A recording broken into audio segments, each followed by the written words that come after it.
राघव, राघव। रानी माँ। राघव, क्या हुआ रानी माँ? देखो तो, इस पंछी के पैर की बेड़ियां खोल पाओगे क्या तुम? मैं देखता हूँ।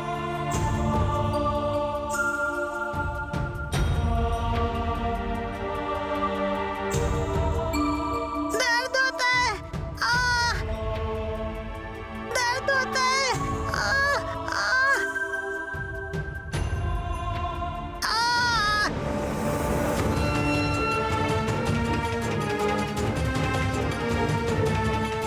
क्या हुआ माँ? इस तरह कौन चीख रहा है? देखो ना पारुल, इस पंछी के पैर देखो। पैरों की बेड़ियों को कुछ भी कर नहीं खोल पा रहे हैं। जितनी कोशिश कर रहे हैं वो और कसता जा रहा है।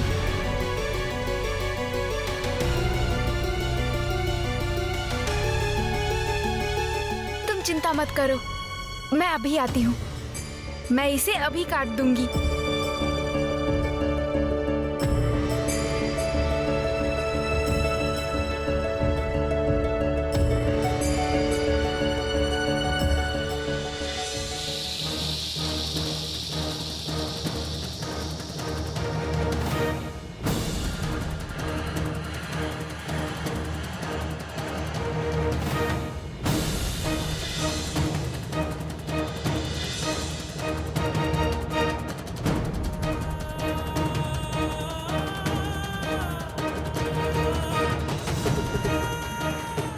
ये है तुम्हारे कुमार की तस्वीर? नहीं नहीं, ये कुमार का चेहरा नहीं है। मैं कुमार का चेहरा ठीक से नहीं बना पा रही हूँ, नहीं बना पा रही हूँ महारानी। कुमार का चेहरा मुझे अच्छे से याद है, पर बना नहीं पा रही हूँ। मैं नहीं बना पा रही हूँ, बना नहीं पा रही हूँ।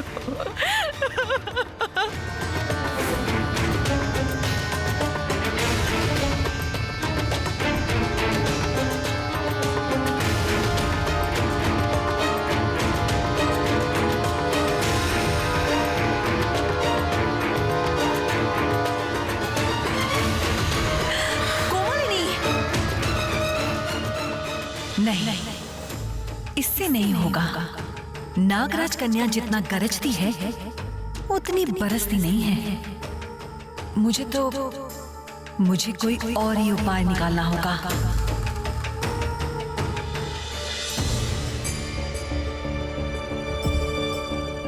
योगी बाबा की छुरी से सब कुछ कट सकता है।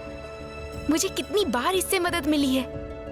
इस छुरी से जरूर कट जाएगी उस पंछी के पैर की बेड़ी।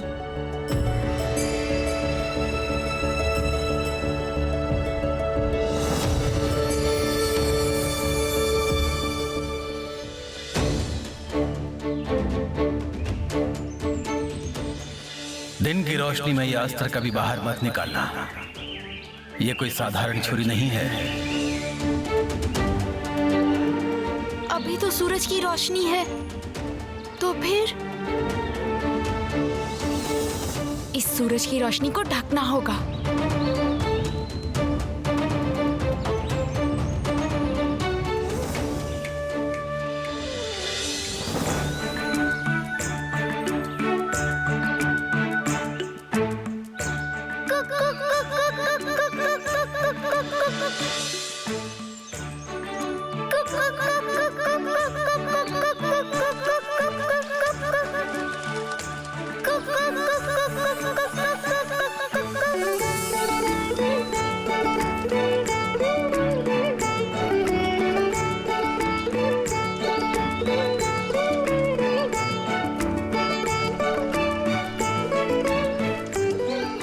पंछी दोस्त के सर के ऊपर एक छाती की तरह तुम लोगों को रहना होगा, जिससे कि सूरज की रोशनी ढक जाए।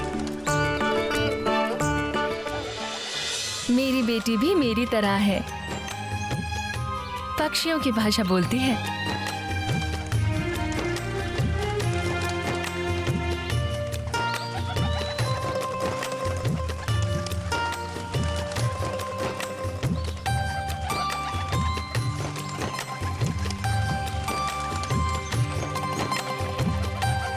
ऐसे सूरज की रोशनी ढकने से क्या होगा राजकुमारी?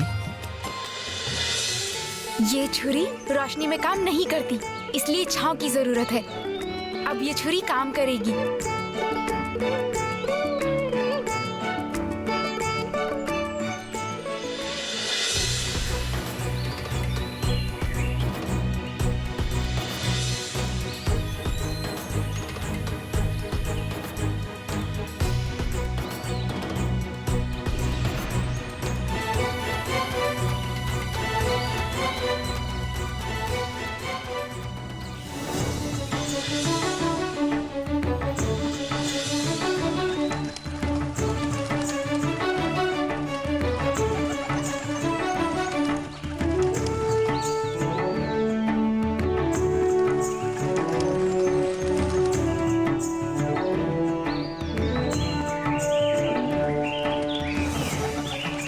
जाओ, अपने अपने काम पर जाओ।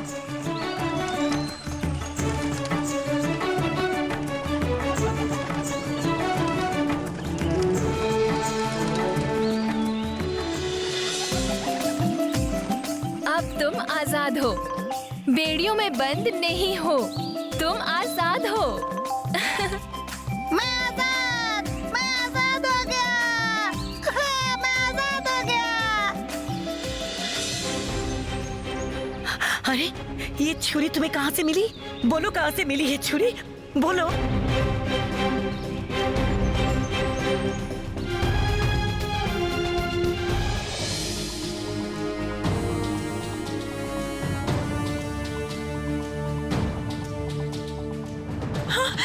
नहीं नहीं नहीं नहीं, कुछ नहीं चाहिए मुझे, कुछ नहीं, ये कुछ नहीं चाहिए मुझे।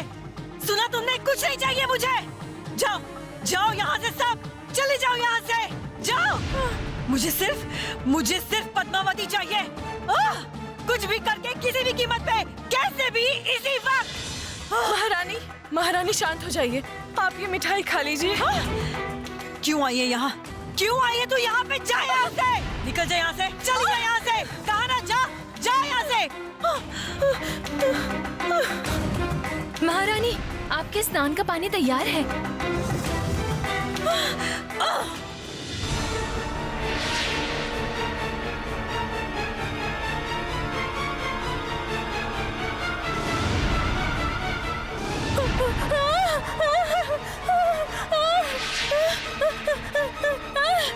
मुझे कुछ दिखाई नहीं दे रहा।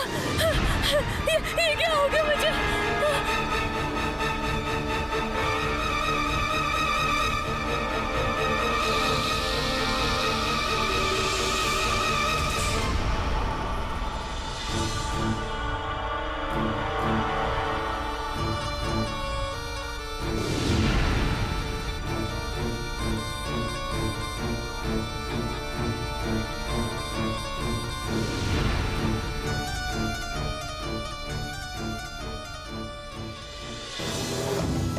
हम सोच रहे हैं मणिमल्लिका से बात करके एक विवाह उत्सव का आयोजन क्यों न किया जाए और देश विदेश के राजा महाराजाओं को आमंत्रित किया जाए, ताकि वो आकर अपनी आंखों से देखे कि हमारा क्या हुआ। देख के नहीं चल सकती? सामान्य दासी होकर हमें धक्का मारी हो। हम तुम्हारा क्षमा करें महाराज, महारानी के गुस्से से मेरी आंखों की रोशनी चली गई है महाराज। मुझे कुछ दिखाई नहीं दे रहा है महाराज, कुछ नहीं दिखाई दे रहा है मुझे महाराज। हाँ महाराज, हमारी महारानी अब महारानी नहीं रही है, हमारी महारानी सांप बन गई है। क्या? हाँ महाराज।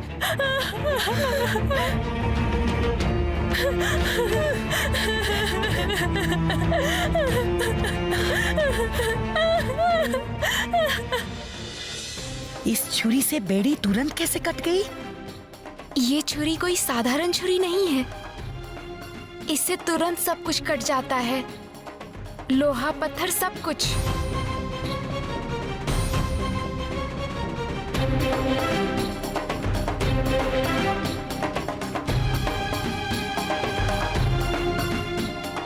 तुमने बताया नहीं, कहाँ से मिली ये छुरी? ये छुरी मुझे साधु बाबा ने दी थी। साधु बाबा? हाँ, हमारे जिरोनी गांव में कुछ दिन पहले एक साधु बाबा आए थे। ये उनकी ही छुरी है। उनसे मिलने के पहले तो मुझे पता ही नहीं था कि मैं राजकुमारी हूँ। तुम बेकार में डर रही हो गायत्री। पारुल कोई साधारण लड़की नहीं है, ये राजकुमारी है। तुम जा रही हो अपनी माँ, पिता और 7 भाइयों को ढूंढने। तुम्हें किसी भी तरह से खाली हाथ नहीं लौटना है बेटा। उन्होंने ही मुझे सूर्यनगर भेजा था, मेरी माँ और 7 भाइयों को बचाने के लिए। जिस दिन मैं सूर्यनगर के लिए निकली थी, उस दिन उन्होंने मुझे ये छुरी उपहार में दी थी। ये लो बेटी, इसे अपने साथ रखो।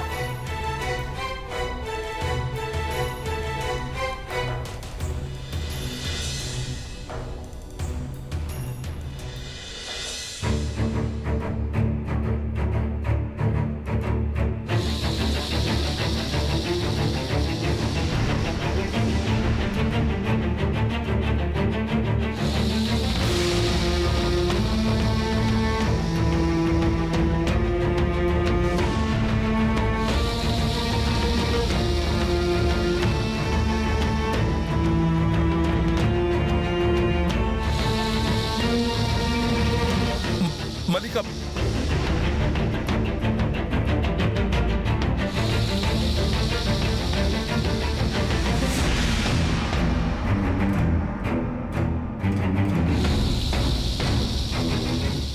मलिका, तो तुम ऐसा क्यों कर रही हो? क्या हुआ तुम्हें? हमें बताओ।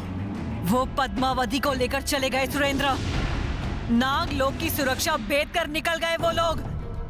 एक पुरुष और एक नारी, जैसे भी हो, किसी भी तरह हो, उन्हें पकड़ कर लाओ सुरेंद्र, नहीं तो कोई नहीं बचेगा। कोई नहीं, कोई नहीं। ठीक है, ठीक है।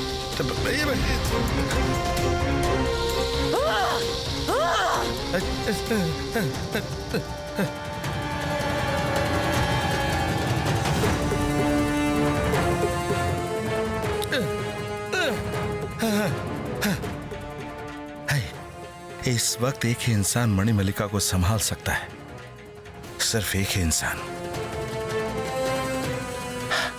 और वो है तंत्र माता। अभी मणिमल्लिका के सामने कोई न जाने पाए, कोई नहीं। कौन है साधु बाबा? क्या है उनका परिचय? तुम जानती हो राजकुमारी, जानती हो? जानती हूँ, वो सूर्यनगर के प्रधान सेनापति थे। सेनापति वीर प्रताप? हाँ माँ, सुना है कि वो राजा महेंद्र के बहुत ही खास और जिगरी दोस्त थे। नकली राजा ने उन्हें भी बंदी बनाने की कोशिश की थी, पर किसी तरह से वो भाग गए। उसके बाद वो सन्यासी बनके देश विदेश घूमते रहे। किस्मत से वो मेरे गांव आए और वहीं उनसे मुलाकात हुई, और तब मुझे सब पता चला। बस एक बार मुझे उनसे मिलवा दोगी? एक बार मैं उनसे मिलना चाहती हूँ। दया कीजिए राजकुमारी, दया कीजिए। हाँ, मुझे अभी ले चलिए, अभी ले चलिए। मैं बस एक बार अपनी आंखों से उन्हें देखना चाहती हूँ, एक बार देखना चाहती हूँ, एक बार। अचानक सेनापति जी की माँ को क्या हो गया? साधु बाबा के बारे में सुन के रोने क्यों लग गई?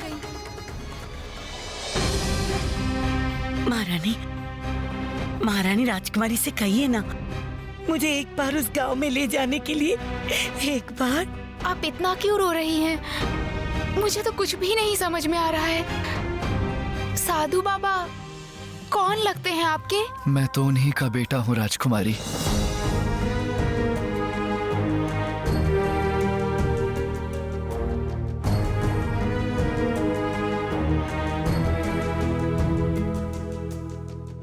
साधु बाबा के बेटे आप? हाँ, तुम जिस साधु बाबा के बारे में बात कर रही हो, वो मेरे ही पिता हैं, सेनापति वीर प्रताप।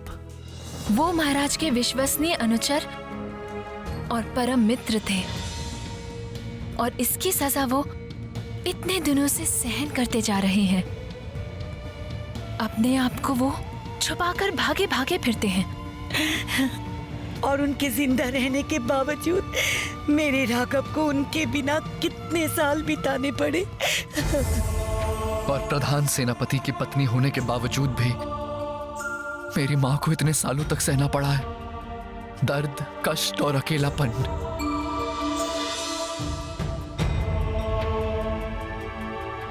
अब धीरे धीरे मुझे सब समझ में आ रहा है। जो कुछ भी साधु बाबा ने कहा था, उन्होंने मुझे धीरे धीरे तैयार किया है उस नकली राजा और बड़ी रानी मणिमल्लिका के विरुद्ध लड़ाई के लिए। कसरत, अस्त्र चलाना, युद्ध के कौशल, ये सब मैंने उन्हीं से तो सीखा है।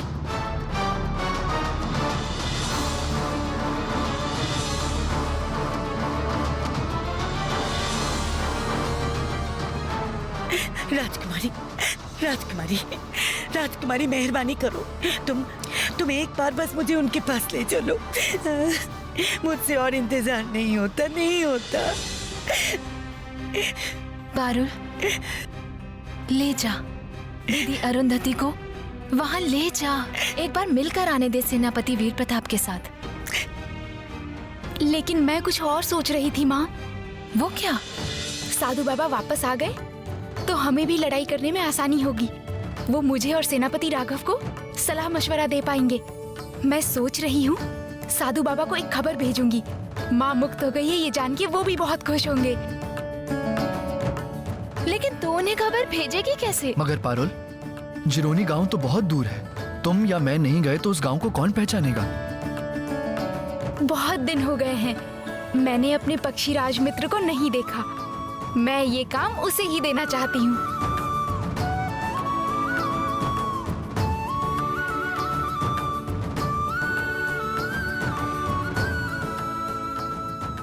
दूध सफेद मेरे पक्षी राज, अब तू छोड़ सब काम काज। बुलावा है पारुल का यहाँ, तेरे जैसा मित्र कहाँ। आसमान छोड़ आ यहाँ तू, विपत्तियों को पीछे छोड़ के।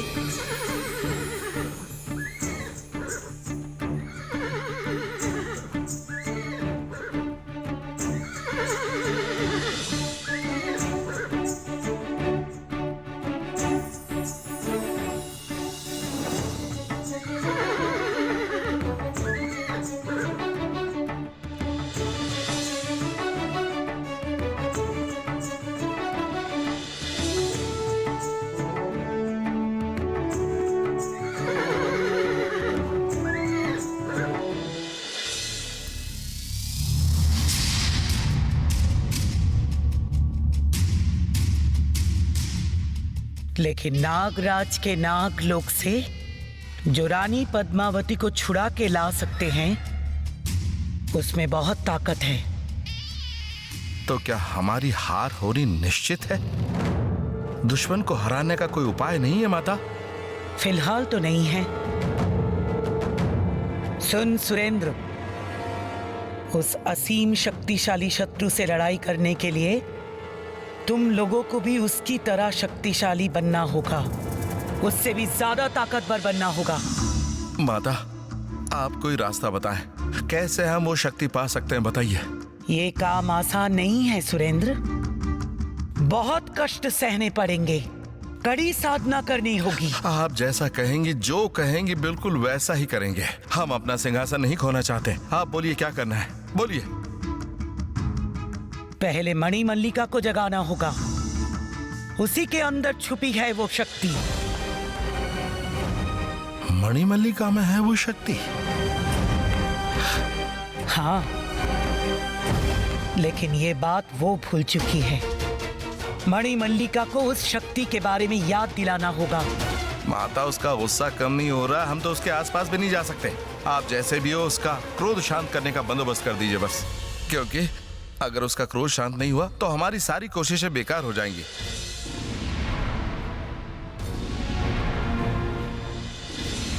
ज्यादा मत सोच सुरेंद्र, मणिमल्लिका को शांत करने की जिम्मेदारी मैं लेती हूँ।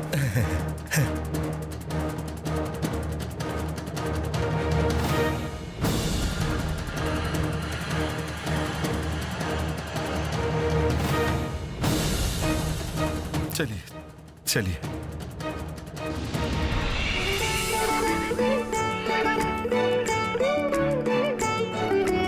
बोल पारुल, क्यों बुलाया तूने? तुम्हें एक बार हमारे उस जिरोनी गांव में जाना होगा पक्षीराज। जिरोनी गांव में क्या काम है? वहाँ एक साधु बाबा रहते हैं, खेत के उस पार एक छोटे घर में। उस साधु बाबा को तुझे यहाँ ले आना होगा। मेरा ये काम कर दोगे ना पक्षीराज? तूने जब कहा है काम तो मैं करूंगा ही, लेकिन साधु बाबा तो मुझे पहचानते नहीं। वो मेरे साथ आने के लिए राजी क्यों होंगे और मेरी बात वो समझेंगे भी कैसे?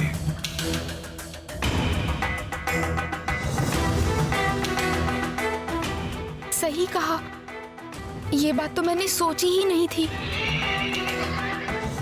तो फिर क्या उपाय है अब? साधु बाबा अगर ना आना चाहे तो? अब क्या करेंगे राजकुमारी पारुल? पिताजी समझेंगे कैसे कि पक्षीराज क्या कहना चाहता है या उसे किसने भेजा है? एक उपाय है। कैसा उपाय?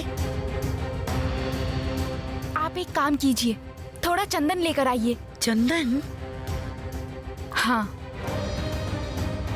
मैं साधु बाबा को एक संकेत भेजना चाहती हूँ। संकेत? जाइए, जल्दी जाइए। कैसा संकट राजकुमारी?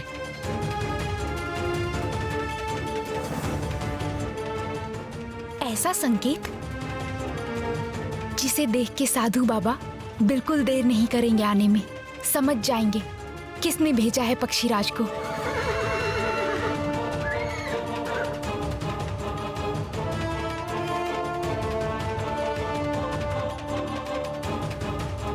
ये लीजिए राजकुमारी, चंदन।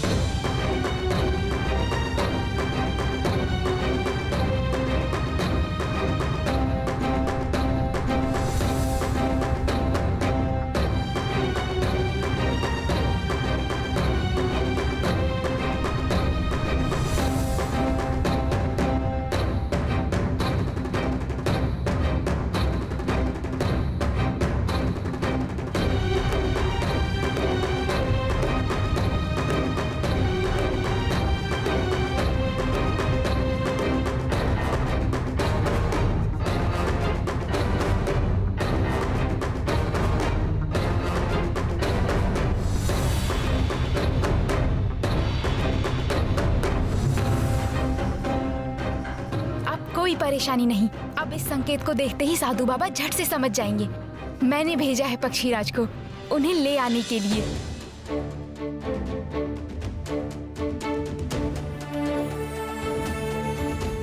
पारुल ने सही कहा है। इस चिन्ह को पहचानने में सेनापति वीर प्रताप को बिल्कुल परेशानी नहीं होगी।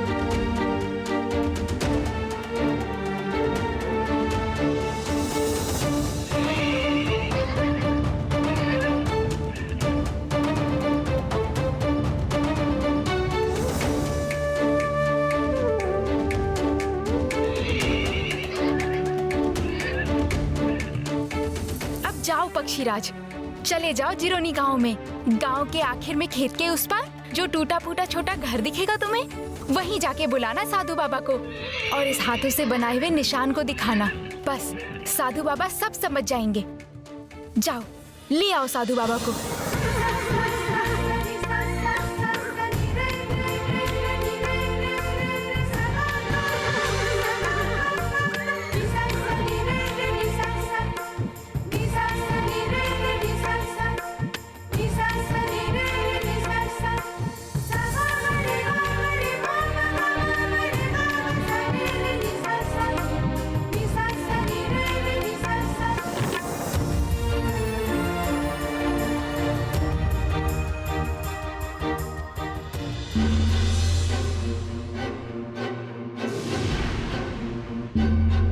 माता, मल्लिका का ऐसा रूप हमने पहले कभी नहीं देखा है। कुछ दासियां उसे संभालने की कोशिश में जख्मी हो गई हैं। हम भी जैसे तैसे अपनी जान बचाकर निकल कर आए और उसके कक्ष का दरवाजा बाहर से बंद कर दिया ताकि वो बाहर न निकल पाए। तू निश्चिंत रहे सुरेंद्र, मैं मणिमल्लिका को संभाल लूंगी, लेकिन तुम अभी लौट जाओ। मैं मल्लिका के साथ कुछ देर अकेले बिताना चाहती हूँ।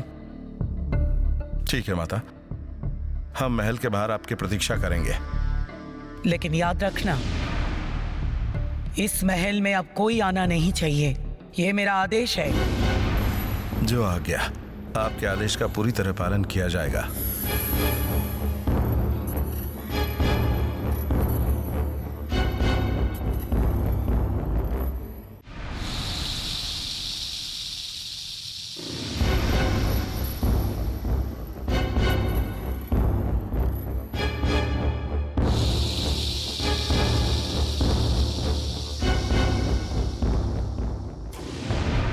मल्लिका के दुश्मन रानी पद्मावती को नागलोक से छुड़ा कर ले जाएंगे, ये उसने कभी सोचा नहीं होगा। अपनी यह हार वो किसी भी तरह से सह नहीं पा रही है, लेकिन मैं उसकी गुरु माता हूँ। मेरी प्रिय शिष्य इस तरह अपनी शक्तियाँ गवा देगी, ये मैं नहीं ही होने दे सकती।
आजा मल्लिका, आ।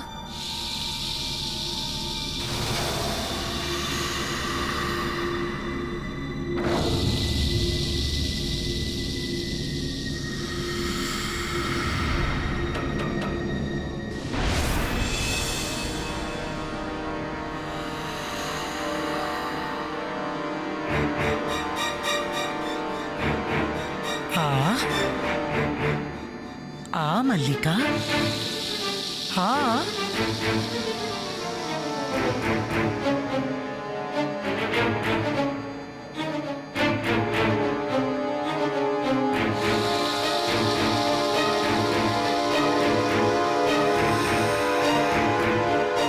आ मणिमल्लिका, डर मत, मैं तेरी गुरु माता हूँ।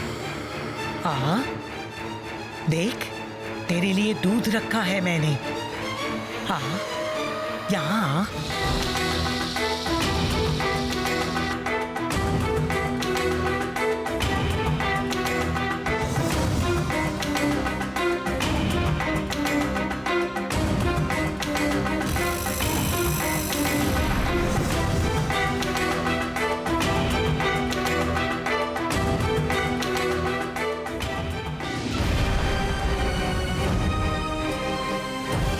शांत हो जा, शांत हो जा मणिमल्लिका, बिल्कुल शांत हो जा, शांत हो जा।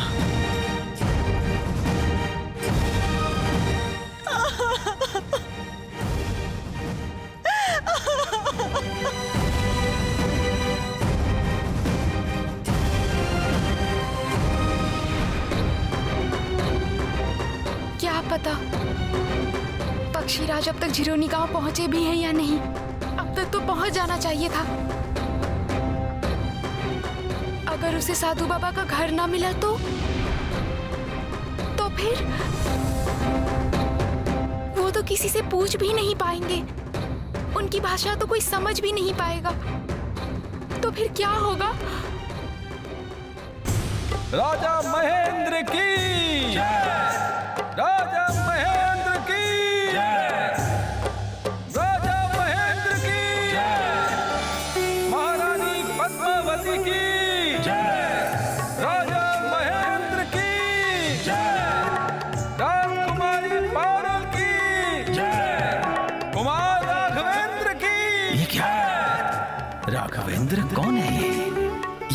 ये मेरा बेटा राघवेंद्र तो नहीं?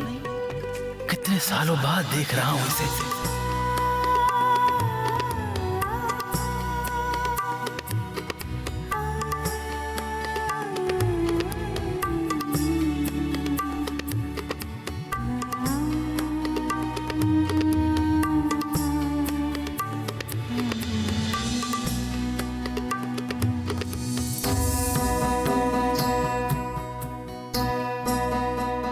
क्या देख रहे हो ऐसे वीर प्रताप? इतने आश्चर्य से क्या देख रहे हो?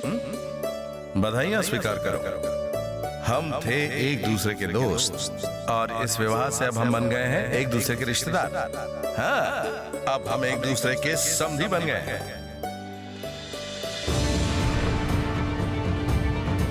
ये क्या? ये कैसा सपना देखा मैंने?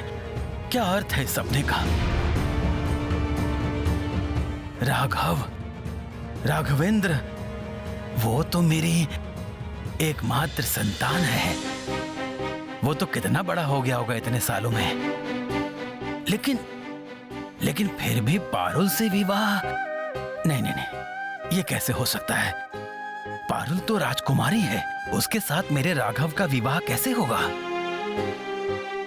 हे ईश्वर, मुझे रास्ता दिखाओ, मुझे रोशनी दिखाओ।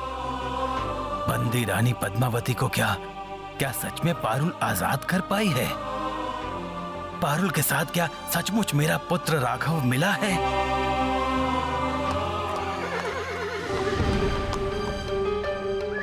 ये क्या? इतनी सुबह किसका घोड़ा आके मेरे घर के सामने रुका हुआ है?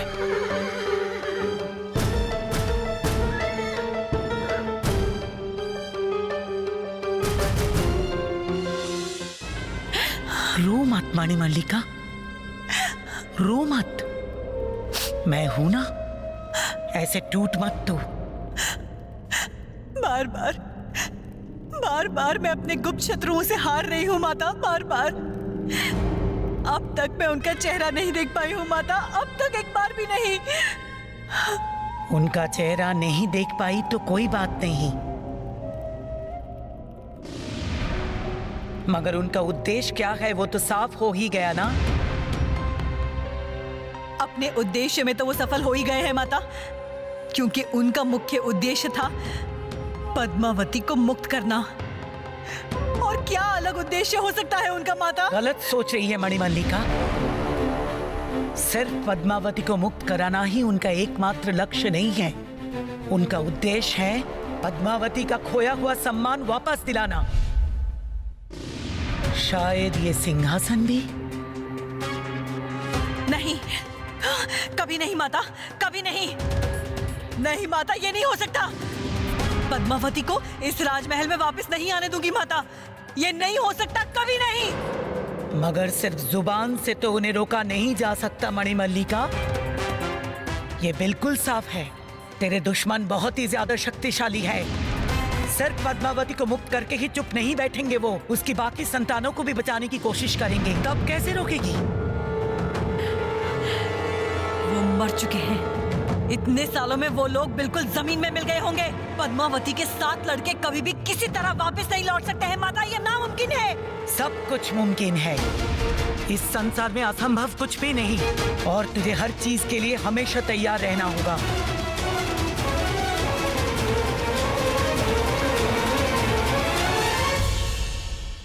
तुझे और भी शक्तिशाली बनना पड़ेगा, नहीं तो दुश्मन का मुकाबला कैसे करेगी?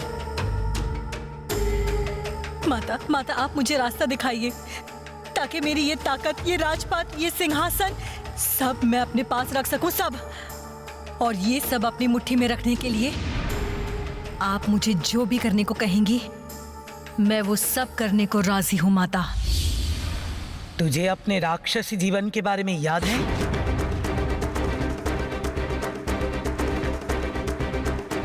राक्षसी जीवन? हाँ,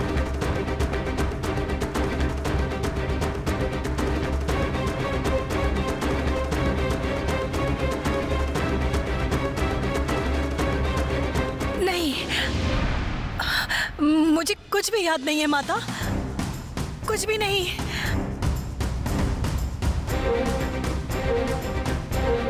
मैं तुझे तेरे राक्षसी जीवन के बारे में याद दिला दूंगी।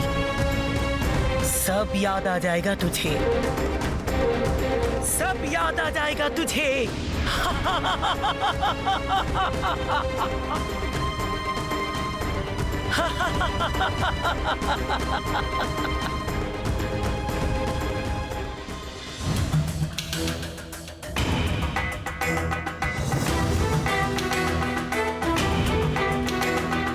नहीं नहीं, ऐसा नहीं होगा।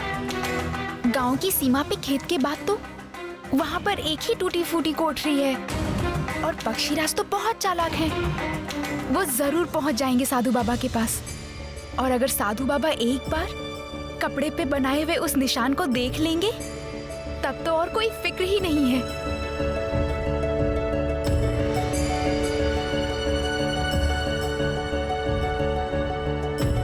चिंता मत करो राजकुमारी, मेरा मन कहता है पक्षीराज आज पिताजी को लेकर ही आएंगे।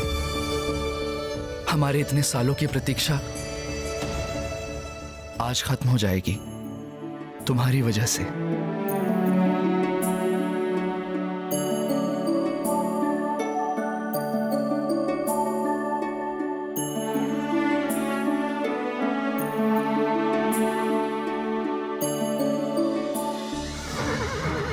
किसका घोड़ा है ये? आसपास तो कोई भी नहीं दिख रहा है। कौन है? सामने आओ।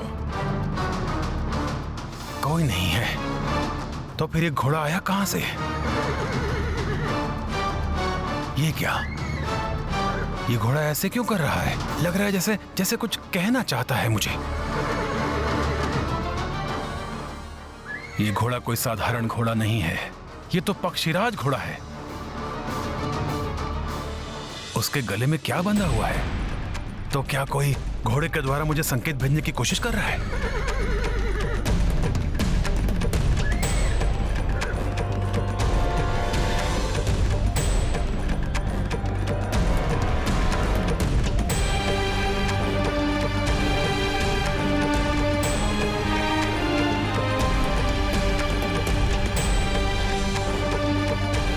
ये क्या? इस निशान को तो मैं पहचानता हूं। रानी पद्मावती और उनकी सारी संतानों के शरीर पर यह जन्म चिन्ह होना चाहिए। तो क्या रानी पद्मावती मुझे याद कर रही हैं? हाँ हाँ, वही होगा, वही होगा। एक पल भी देर नहीं की जा सकती।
मणिमल्लिका, सीधी देखती रहे इस गोल आकृति की तरफ। यहां तू देखेगी कुछ जाने पहचाने चेहरे।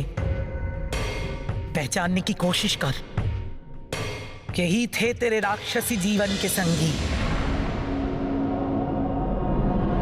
भूत प्रेत पिशाच दानव, तंत्र माता का हुक्म मानो। मणिमल्लिका के राक्षसी जीवन को अभी दिखाओ, तस्वीर दिखाओ, जल्दी दिखाओ।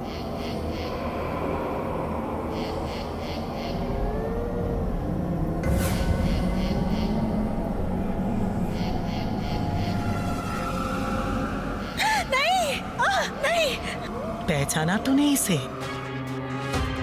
नहीं, नहीं, नहीं, मैं नहीं पहचानती, मैं नहीं पहचानती, नहीं पहचानती मैं। नहीं। ठीक से देख मणिमल्लिका।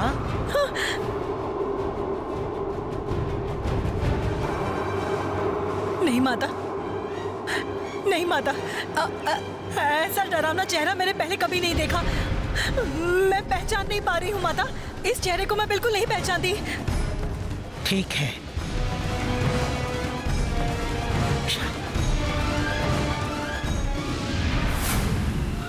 मणिमल्लिका, फिर से देख, ध्यान से देख।